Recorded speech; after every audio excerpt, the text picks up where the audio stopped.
Cathy, you're taking us home. All right, great. Hi, Doc. Thanks Hi, so Cathy. much thanks so much for being here today, and Welcome. hi to everybody else on the call. So here's my question. Is fear a part of becoming excellent? And yes or no, and please discuss either way. Yeah, so I was asked to come in and help an athlete who was favored to win the gold medal in the Olympics, and 2.5 weeks before the Olympic final, he was starting to mentally unravel. So I thought to myself, okay, so here you are 2.5 weeks before the Olympic final. You got the best of everything: coaches, massage, equipment, but yet you're mentally unraveling. I mean, where was the conversation about the possibility of this? Why is this happening now?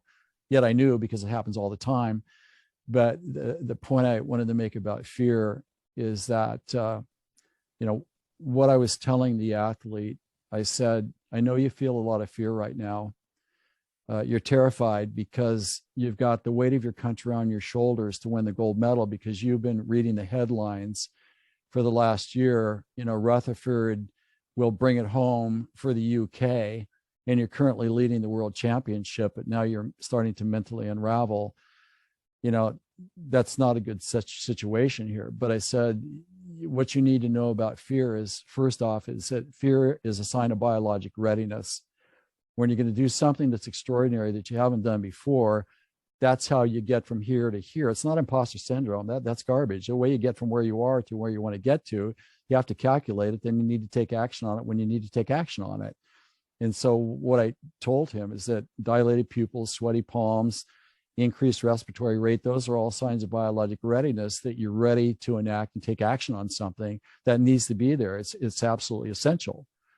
And I said, look, the idea of being fear-free, the reality of this is that people that think that they're living a fear-free life, these people have a low-grade anxiety that haunts them.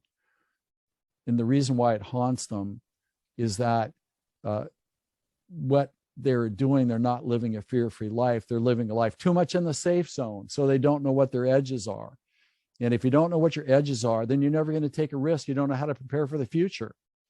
So this idea of fear is, in my view, a bit disassociated with reality. It is our friend. Everybody has it. I mean, Bono's like a lunatic before he goes on stage, but he knows how to control that. He knows what to do when he goes on stage. Same way with Lance. He told me, God, I had this voice inside my head telling me I was going to have a bad stage today. There are no free passes or exemptions from the situation. And that's where readiness comes into it. So when we know we're prepared because we've gone through the steps that confirm to us that we're capable of doing it without actually doing it live ammo, then all we need to do is execute our preparation and have trust in that. And if we have sweaty palms, that's just performance anxiety. It's not that we can't do it. So it's really interpreting the experience is one of the things that I do really well for my clients. I explain to them what all this means. And so as we demystify the experience that we're living, and we don't talk ourselves out of it by misconstruing stuff, then that's how we start to gain ascendancy and confidence in our ability to read terrain and take the right action when it needs to be initiated. So I hope that kind of gives an insight into the idea that you don't need to be you don't need to be fear-free. If you are, It does. Thank you. You're playing life way too much in the safe zone. That's all that means.